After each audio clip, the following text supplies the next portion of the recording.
Okay, welcome back to section 2. And in section 2, we are now going to talk about the philosophy of turning your DAW into an analog studio.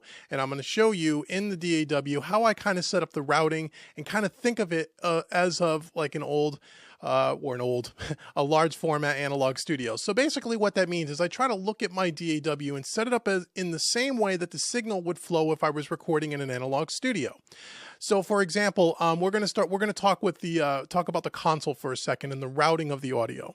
So if we jump into Studio One here and we take a look at what we got, this is the same audio session and the files that you should have received with this product. So if you haven't done so already, go ahead and import your audio files into your DAW of choice. This is a song by Jet B, and the name of the song is Suit You. It's kind of an indie rock track. Okay, once you import your pause the video, come import your audio files, your stem files. And then come on back and we'll go ahead and I'll show you how I'm routing the audio. So once you get your files imported, if you look down here in the bottom left-hand corner of the console, all in brown here, we have our drums. So we have our kick, snare, hi-hat, overheads, toms 1, 2, 3, and 4 in a room mic. Okay, next to that in blue, we have our bass. Next to that in green, we have our electric guitars. In this amber color, we have our piano track. And then next to that, we have in yellow our 2 lead vocal tracks, our lead vocal and kind of a double vocal. And then we have 6 background vocal tracks. So the way I'm thinking about this is I'm thinking of this like a large format console where I have, sitting in front of a Neve, let's say, or an SSL, and I have all my faders. This console represents, or this mixer view in my DAW, regardless of what DAW, you all have a mixer view similar to this, where I think of it as like if I was mixing on a real desk. So the way I would be doing this is I would have my tracks organized and orientated in a fashion that is the same on every single session. Now you can copy my kind of layout or you can come up with a workflow of your own. There's no right or wrong. It's whatever works for you. So I always have my drums down at the far left of the console, and I usually will on a large format console, an analog console, you don't have any color coding, but in the DAW, we have the benefit of color coding the tracks, so it makes it easy to identify. I have all of my drums down here in brown to the left. Then I always have my bass to the very right, the last drum track, the very next track will be my bass track, and I have it colored in blue. And then moving towards the center of the console, I'll always have my lead guitars, and then any keys, any horns, anything like that will be in this kind of a purplish amber color. And then I'll always have my vocals to the right of that. And I do this for every single mix. Now, when I used to work on an old analog console, I would always have my vocals in the middle of the console where I was seated directly in the center or in the sweet spot of the listening position like I kind of am right now. But in the DAW, we don't have to worry about that because we're not physically moving from one end of the console to the other with our chair, and we're getting out of the sweet spot. I would always have the vocals in the center so I can listen and always listen to the vocals in the perfect seated position. In the DAW, that really doesn't matter. So I picked a routing scheme that kind of works for me, and it's the same in every single mix. And you should do the same thing. So no matter what mix I'm working on, I always have my drums and my bass and my guitars and my vocals and my strings always color-coded the same colors. They're always in the same organized fashion from left to right so I know where they are. Okay, so that's the first thing I do. I'm thinking of this as like if I was sitting in front of a real desk. Now, to the right of my vocals, I'm going to have a busing system. So on a large analog studio and a console and a large format console, we would have our buses would be over to the far or moving down towards the far right towards the end of the console. So I'm going to do the same thing as I would do there. So I click on the last vocal track, and I'm going to add a bus for every single groupings of instruments. So for example, I'm going to have a bus for my drums. I'm going to have a bus for my bass. I'm going to have a bus for my electric guitars. I'm going to have a bus for my piano or keys. And then I'm going to have a bus for lead vocals. And I'm also going to have a bus for background vocals. So that's 1, 2, 3, 4, 5, 6 buses I'm going to have for this particular session. So the way to do that in Studio One is I'm going to highlight the last audio track and I'm going to right click and I'm going to add a bus. I don't want to select them all. Okay, so I want to add a bus channel. Okay, and I said I'm going to have 6 of them. So I'm going to go ahead, I'm going to right click again, add a bus, and I'm going to add 6 buses here. Okay. And then what we're going to do is we're going to name them, and then we're going to route all of our groupings of instruments to those buses. So I like to color code these again, a specific color in every single mix. It's kind of this dark gray color. You can do whatever you want. My first bus is going to be my drum bus. So I'm just going to click on the name. I'm going to name it. And then, oops, drum bus. And then I'm going to have a bass bus. Then I'm going to have a guitar bus. Oh, I'll tell you, can't type today. Sorry. Bass bus. Guitar bus. Piano bus. Lead vocal bus, so L vocals. And then background vocals. Okay, so now I have my whole busing system set up. And again, I do this the same for every single session. So now what I'm going to do is I'm going to route my groupings of instruments to those buses. Okay, so I'm going to highlight all my drums. And over here on my output on each channel, I'm going to go to my drum bus. My bass is going to go to my bass bus. My electric guitars are going to go to my electric guitar bus. My piano is going to go to the piano bus. My two lead vocals are going to go to my lead vocal bus, and then the rest of my background vocals are going to go to my background vocal bus. Pretty simple, right? Okay, I'm going to do a save. Okay, so what that does is it routes everything over to all my buses, just like I would on a large format console. Now you might be asking yourself, well, if you only have one bass track, a bass guitar, do you really need to route it to a bus? And the answer to that is no, you really don't need to. Again, this is kind of a workflow I created for myself, and I try to keep it the same with every single session. A lot of times I'll get sessions where I'll have a bass DI and a bass amp track. So I may have two bass tracks, so I would route them all to one bus because I might use them both. One I might put some distortion on, one I may keep clean and mix them together, something like that. Same thing with the piano. In this particular case, do you really need to have a bus? No, you really don't need to. It's really up to you. But I'm just showing you what I do to keep it consistent from mix to mix. This helps me be able to move in a mix very, very quickly. So in this particular example, our bass is going to our bass bus. I'm going to control the mix of the bass as I'm mixing the song, as you'll see later on in this series, with the fader on the bass track. And I'm probably just going to leave the fader on the bass bus at unity. Again, it's a little redundant. You really don't need it, but just to show you, again, you can come up with your own system. And the same thing goes with the piano bus. Now, I may, from mix to mix, if we had some acoustic guitars and electric guitars, I would probably split those up and have electric guitars on one bus, acoustic on another. Or if we had different types of, like we have 6 background vocal tracks, I'm bringing them to one bus in this particular session. But depending on what they are, when I get into the session and as I was prepping the session, I might have, if there was say 4 of these tracks happen to be a high harmony, I might put those to one bus and the other background vocals maybe to a second bus. It really depends on the session, which we're not really talking about that so much here. What I want to show you here is just showing you the physical layout of the DAW, so you could think of it like a large format analog console. Okay, so I have all my buses down to the right of this. So what I'm really calling this, just so you know, what I kind of call this is kind of our 4-tiered system. So I'm setting up what I call a 4-tier system. The four tiers being the audio tracks being tier number 1, the bus tracks being tier number 2. Now the third tier is going to be my effects tracks, any kind of reverbs or delays that I might use on a standard mix. Now every mix is going to be a little bit different.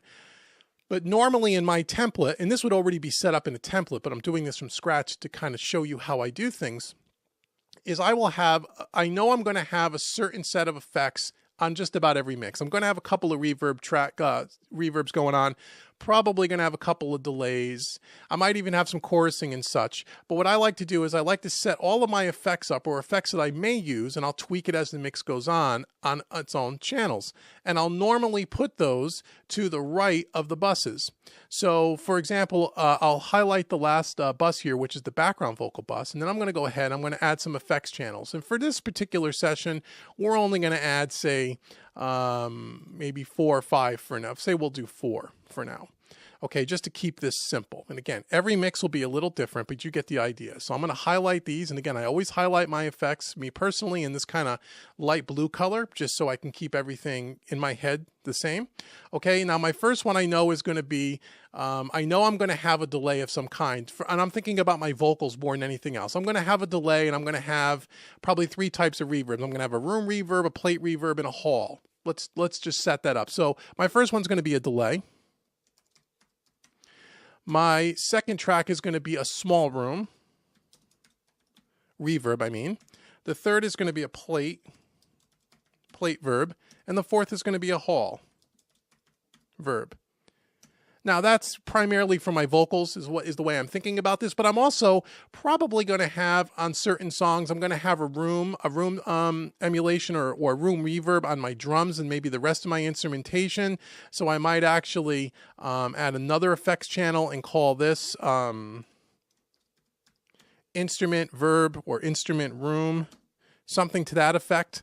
Again, and I might use it, I might not use it. I'm going to highlight it in the same color blue. So now I got all my effects channels down to the end. And again, I would be using sends, and I would be sending the instruments to these effects once I added the plugins on, which you'll see later on throughout this series. And then I can control the amount of effect with the fader on the effects channel. Okay, makes sense? Now I also want to make sure that these effects channels, that the output of these effects channels are going to the respective buses. Okay, that's important. You don't want this to just go out to the main out while you have, let's say in this example, let's just talk about, let's say the lead vocal. Lead vocal's going to the lead vocal bus. We want to make sure that the delay for that lead vocal is also going to the lead vocal bus. If you send it directly to the main output, you're going to get kind of a washy, kind of a phasey kind of a sound. So I'm going to make sure that the routing before I even, start working with audio is going to the proper place. So we're going to make sure this goes to the delay is going to the lead vocal bus. I know that the room is going to go to the lead vocal bus because these are primarily going to be vocal effects. The hall verb is going to go to the lead vocal bus. And then the instrumentation, for now, I'm just going to send it to the drum bus because I'm probably going to use it as a drum room. But you get the idea. You may have many more effects. You may have a set of delays and reverbs for your guitars, and you may have a different set of delays and reverbs for your vocals. So you would add extra effects tracks, right, or aux tracks if you're in Pro Tools, and you want to route the outputs of those to the respective bus channels. Okay, stop the video, rewind it, and watch it again if it's a little confusing. You want to make sure that your audio tracks are going to your buses, and you want to make sure that the effects that you're going to use for those audio tracks are going to the same buses, not just to the main output. Okay, that's important. And again, we'll talk a little bit more about this when we get to the mixing section in section 7 or 8. I forget what section it's going to be. Okay, so that is kind of our third tier. Okay, so our first tier in review is the audio tracks, setting up all the audio tracks, grouping all the instruments, color coding. That's tier 1. Tier 2 is our buses. Tier 3 is our effects channels.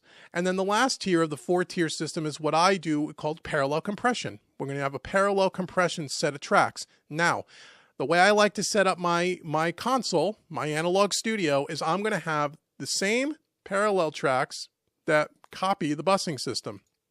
So let me explain.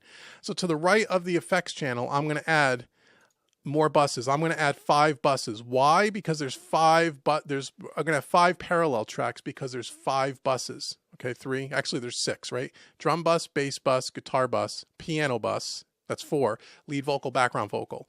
So for every one of the buses, I'm going to have a parallel compression track as well. So I need 6 of them. So here's 1, here's 2, and I use buses to do this.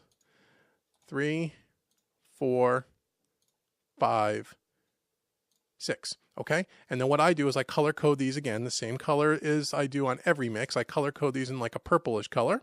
Okay, so they're easy to find. And I normally will turn down the faders on these for now because we're not going to use them towards the end of the mix. Okay, and this is our busing system. Our first bus is going to be our drum bus, our parallel track. So I'm going to call it P drums for parallel compression drums. P bass, P guitars. What's the next one is P piano, P lead vocals, P background vocals. Okay, so now I have a parallel compression track that copies or mirrors my busing system. 9 out of 10 mixes, I'm parallel compressing on all the tracks. Now, once I get into the mix and we start working through it, we may decide that, hey, maybe we only want to parallel compress the drums. We may not even use these other ones. And then in that point, I would delete them. But again, what I'm trying to impress upon you is I'm setting up kind of a template. So I'm starting at the same point every single time. My console, my analog console in my DAW is set up just the way I would set it up in an analog studio. Okay, so that is the 4-tier system on how I set everything up. Now, again, we want to make sure that the routing for the parallel tracks, once again, are going to the buses, just like on the effects. So for our P drums, we want to send that to the drum bus. No, excuse me, that's wrong. I'm sorry. I'm thinking out of school here. That should go to the main outputs for now. So let's just leave that like that. Sorry about that. Okay, so everything is set up now in our console for our 4-tier system.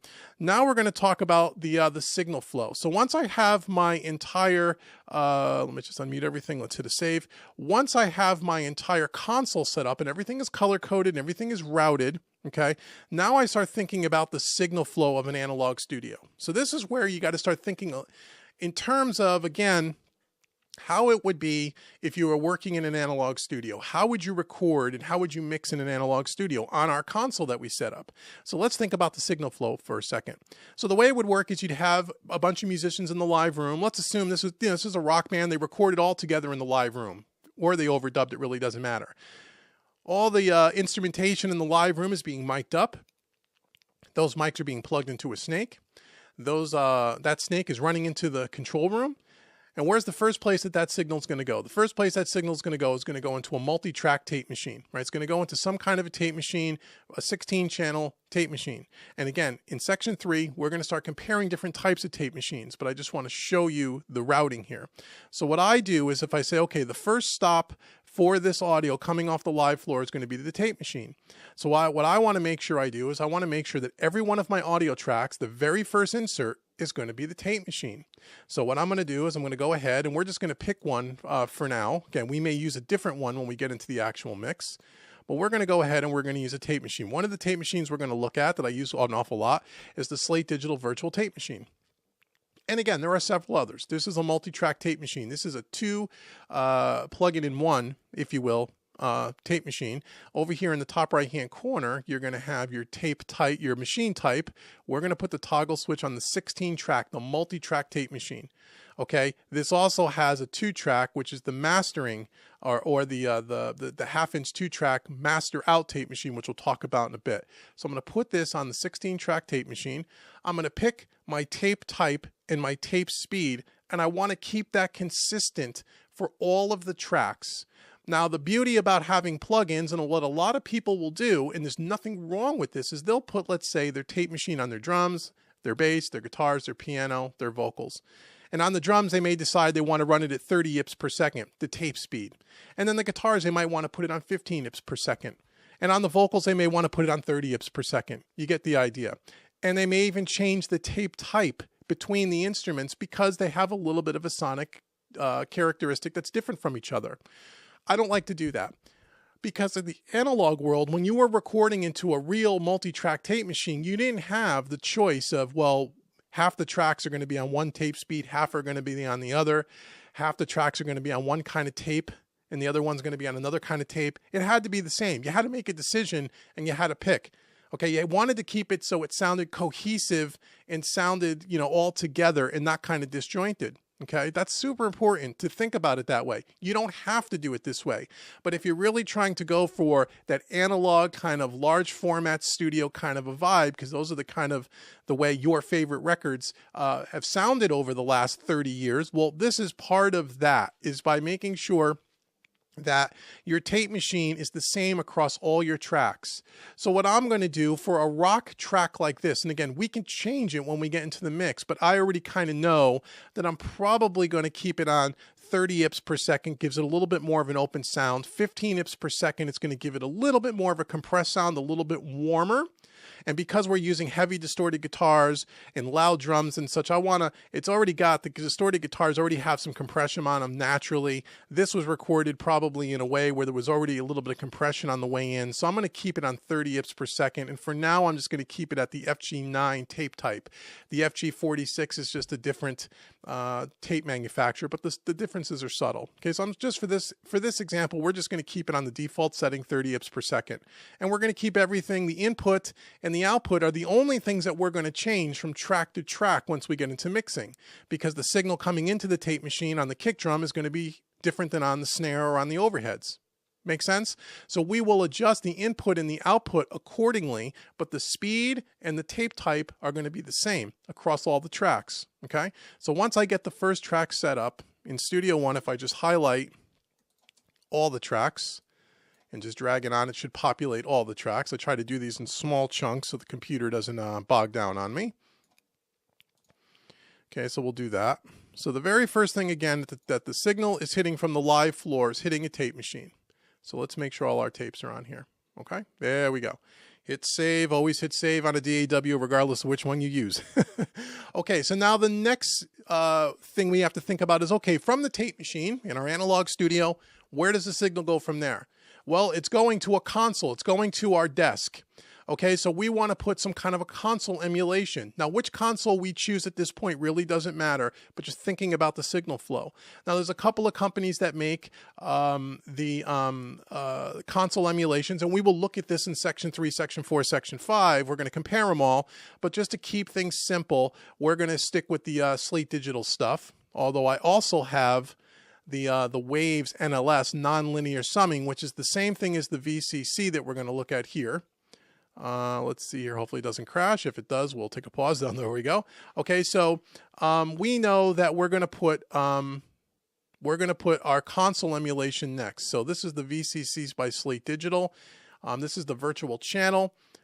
This is a two-part plugin. We have the virtual channel that goes on all the individual tracks, and we have the mix bus, virtual mix bus, which goes on the master output, which we'll look at in a few minutes. Okay, so this particular plugin has 6 different consoles that it emulates. The Brit 4KE, the Brit 4KG, which is the SSL 4000E and the SSL-G console. It has the USA, which is the API console. It has the Brit N, which is a Neve console. It has this little funny symbol, which is really the Trident console. And then it has the RC Tube console. Okay, so we have 6 of them. Now, which one we choose really doesn't matter. I think for this mix, I'm probably going to go with a Brit and a Neve console for this example, but it doesn't really matter. Okay, the whole point is the signal flow.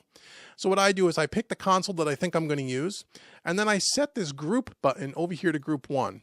And the reason why I do that is when I put this on every one of my tracks, as I get into my mix, which we'll talk about later, if I want to hear the cumulative effect of what this plugin is doing to my mix, by grouping them all to group 1 and by hitting this group bypass, I not only turn off the or bypass the plugin that we're looking at, which happens to be on the kick track, but it will also bypass all the other tracks in the mix if they're all set to group 1, which they will be. So you can get a quick A/B of what is this particular plugin doing to the sound sonically. And again, we're going to talk about, and you're going to listen to all of this throughout this series. Okay, so I set everything to group 1. I usually unhighlight the group IO so we don't link the group IO, because the only thing we're going to adjust is the input and the output from track to track, just like on the tape machine. Okay. And I'm normally going to keep the drive at the default. I'll just kind of put it up at 12 o'clock noon. Again, we can adjust this later. So once I have my first one set up, I'm going to go ahead and do the same thing. I'm going to hit a save, and then I'm going to put this console across all of my tracks. Okay, here we go. And then we're going to go try to do this in smaller groupings, because sometimes computers will crash when you're trying to do way too many things at once. So if you take the extra moment and do it this way, you won't have a problem. Okay. Okay, so now all of my audio tracks have the tape machine as the first plugin. Okay, the signal's coming off the fly floor into our multi-track tape machine. From our multi-track tape machine, it's going into our input side of our console, which in this case is going to be a Neve desk. Okay. And then from there, where are we going to go from there? But before we get to that, now we have to take a look at our buses, because remember, our buses are part of our console. So if we have, if we have a virtual console on our tracks, we also want to put it on our busing system as well. Some people will even put the multi-track tape machine on the buses, which is a little which then we're starting to drift away from exactly what an analog studio does, because the busing system is part of the audio tracks in the console. You're not going to have, you're already putting, in other words, you're on this vocal track, for example, you're already running it through a tape machine. So by putting another tape machine on the busing system, you're hitting it with tape twice. Makes sense? And that's not really how it would kind of work.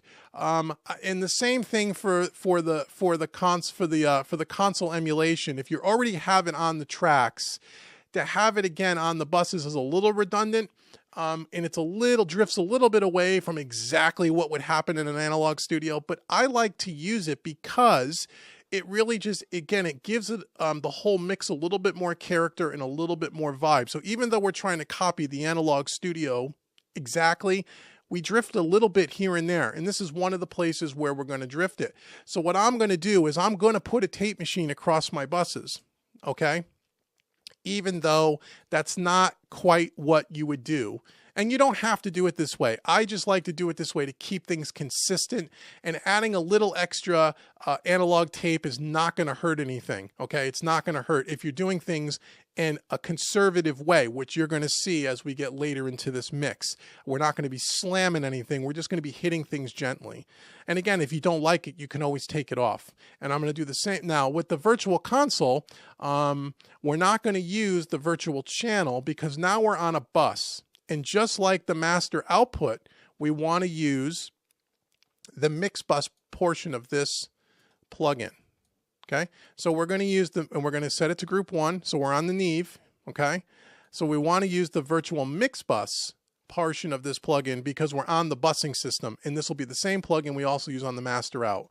So on the single individual mono channels, we're going to use the virtual channel, and on the buses and on the busing system and on the main output, the master out, we're going to use the virtual mix bus portion. Okay, so if it's a little confusing and you don't have this plugin, just trust me, just kind of follow it. You'll get it as we get into section 7 and we actually start mixing. So again, now that I've done that, I'm going to go ahead and I'm going to run this over here.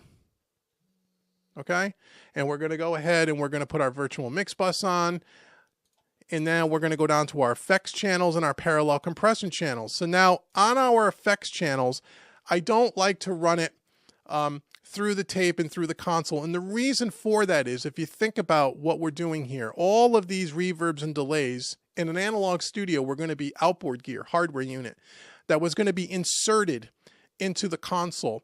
It's not something that is part of the console. So therefore, I'm not going to put tape, and I'm not going to put the VCC on here. Although I know people that do that, and there's nothing wrong with that.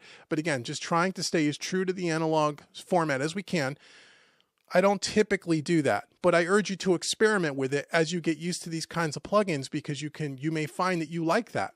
There's nothing wrong with it. So we're going to skip over the effects for now. But once we get down to the parallel tracks, we're going to put we're going to run our tape machine, and we're also going to run our virtual mix bus over here as well. And again, the tape, you could take it or leave it. This is what I typically do, but you don't always have to do it with tape. Again, something you can try, but we're definitely going to do it with the VCC, the virtual mix bus again.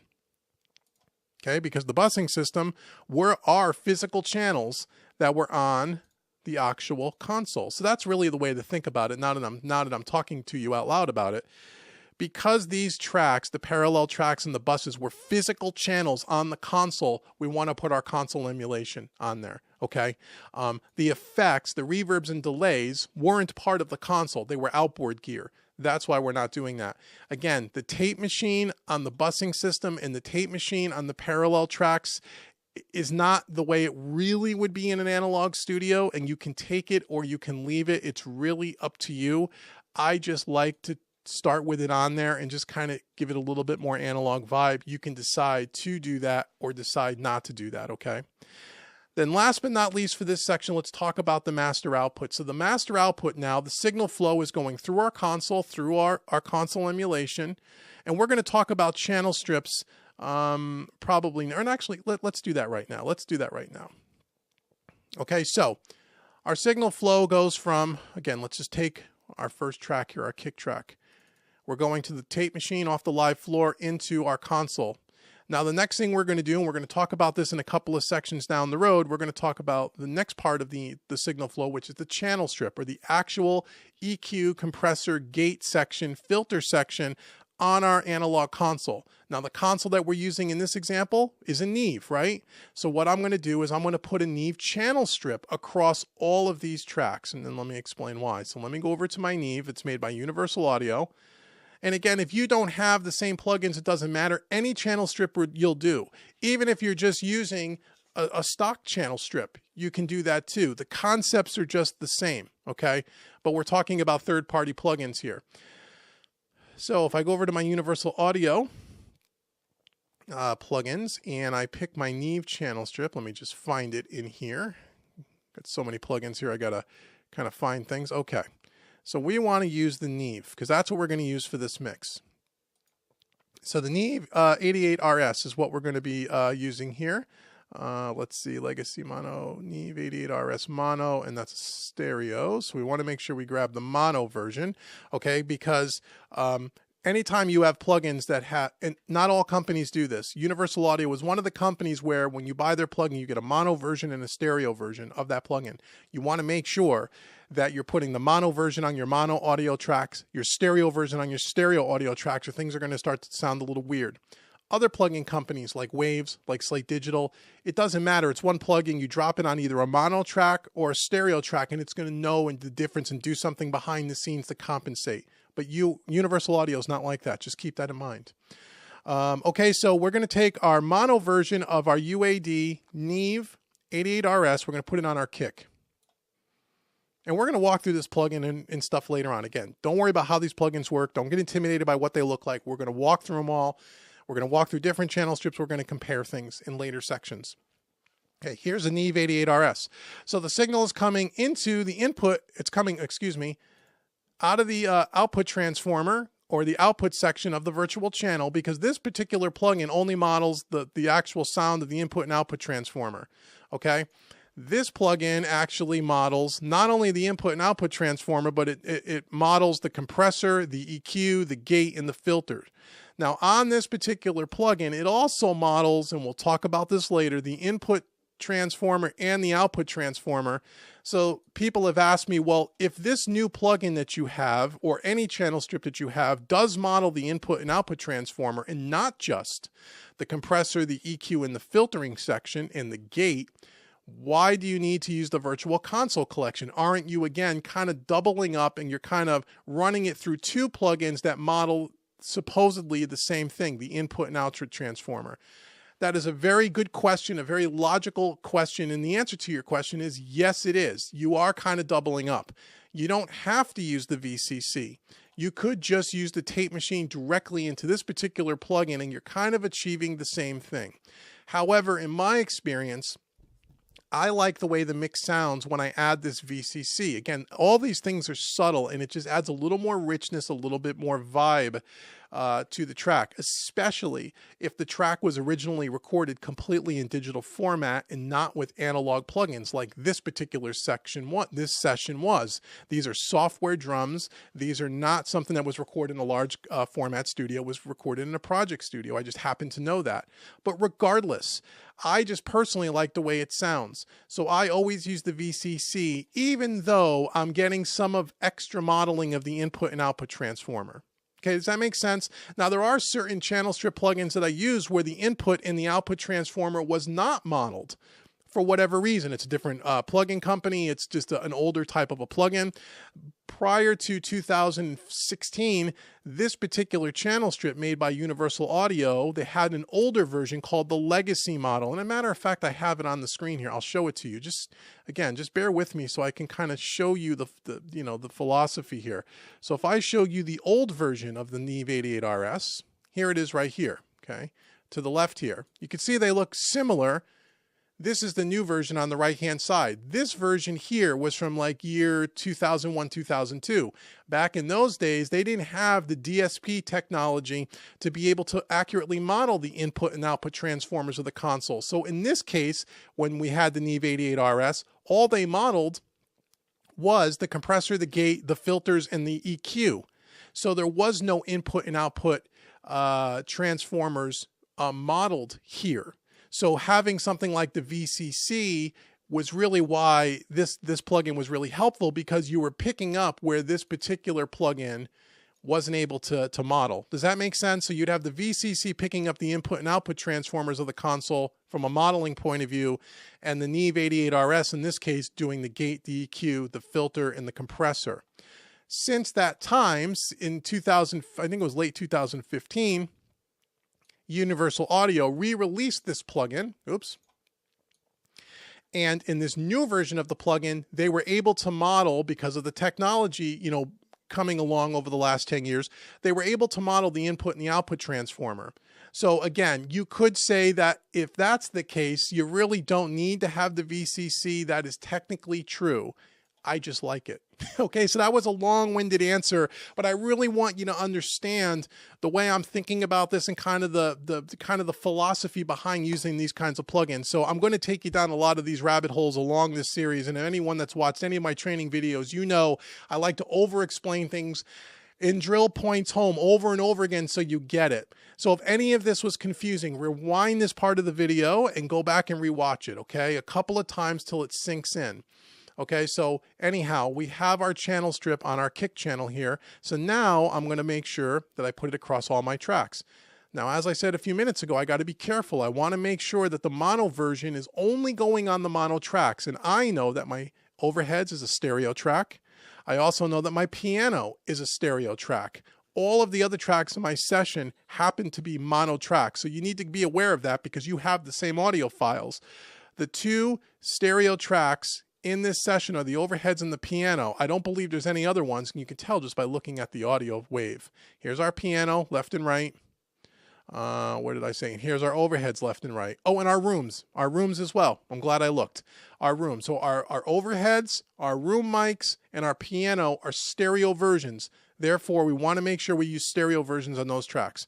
So we have our snare and our hi-hats are mono. So we're going to just drag those Neve plugins over here. We're going to skip over the overhead for now. We're going to take our 4 tom tracks. We're going to drag our channel strip there. Again, setting up our console. Okay, and then our bass is going to be mono. So we're going to drag it over. And then we can go ahead again and we can take our 3 electric guitars. Those are going to be mono for sure. I'm going to do a little save here so we don't upset our computer, which is always a good practice. Lead vocals. Okay, and then I'm going to go ahead and all my vocal tracks are going to have this on here, okay? Now, we have the 3 open tracks that are stereo, so I'm going to go back and I'm going to grab the stereo version of the same plugin. It looks the same, but it's made for stereo tracks, and you can tell by, if you were just hover your mouse over here, you can see it says 88RS, that's a stereo. If you look at the one next to it, you can see the little M in parentheses, Neve 88RS M. M is for mono. So now I'm going to put the same one on the overheads on my rooms. And then I'm going to put the same one that's on the room track. I'm going to put that on my piano track. So I have all of my channel strips set up. Okay, so on our buses, on our effects, and again, on our parallel tracks, we don't need to put a channel strip on there for that. I don't need to do that. Okay, this is just for the audio tracks. So once again, in review, the signal's coming off the live floor. It's going into our tape machine. From our tape machine, it's going into the VCC, the input side of our console, going out of the VCC to the input side of our channel strip, which is going to give us our filtering. It's going to give us our gate. It's going to give us our compressor and our EQ, where we're going to do most of our shaping on the tracks. Then it's going to go out of the channel strip. Okay. The audio is then going to go to over to our buses. Okay, so for our drums, we're all going to go to our drum bus again. We're going to hit it up with the tape machine again. You don't really need to do this, but I like to do this.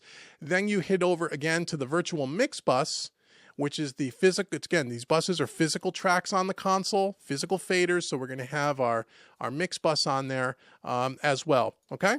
Now, last but not least, and then we'll end this section.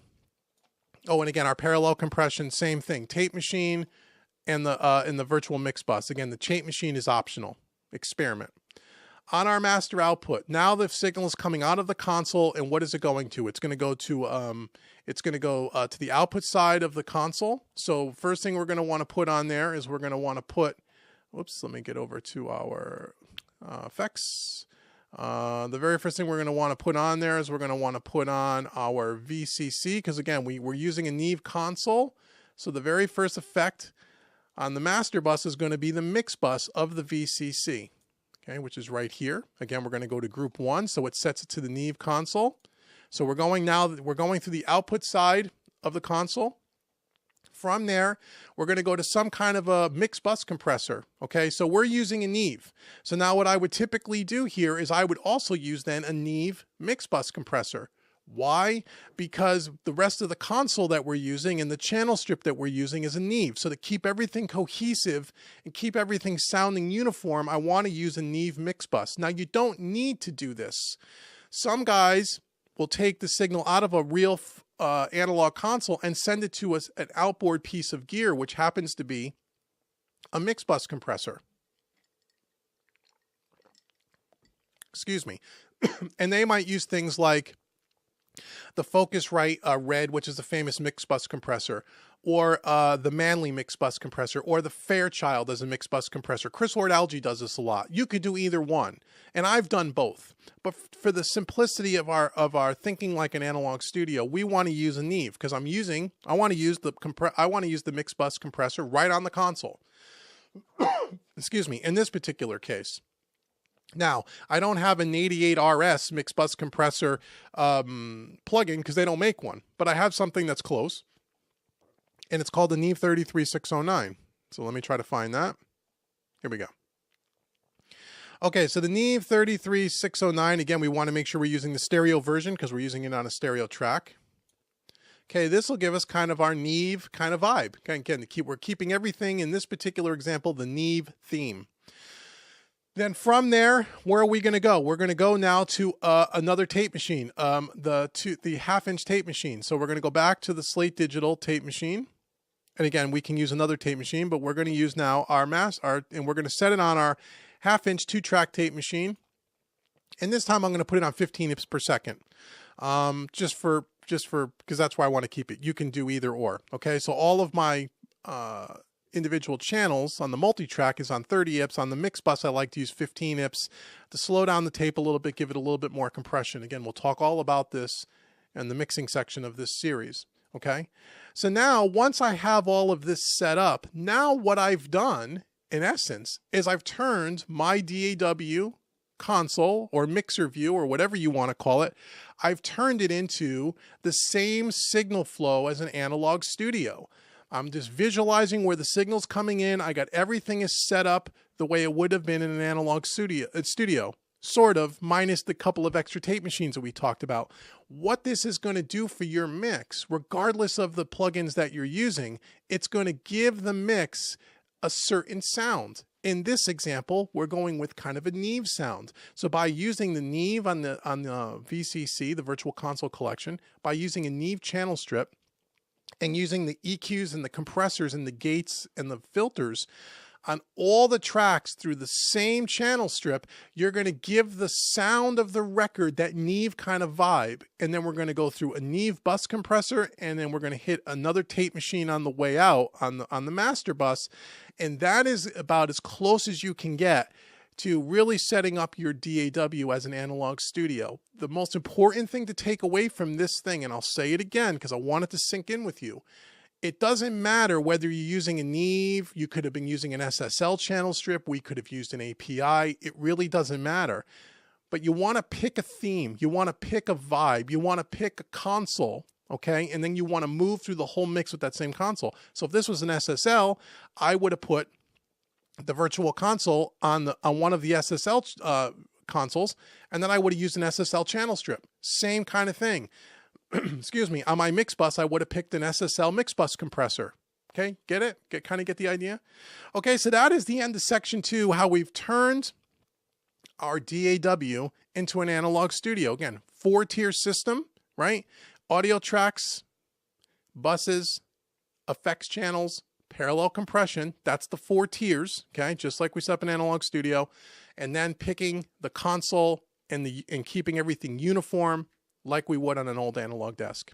So now watch this again, absorb all the information, set up your session just like mine, and then come on back for section 3.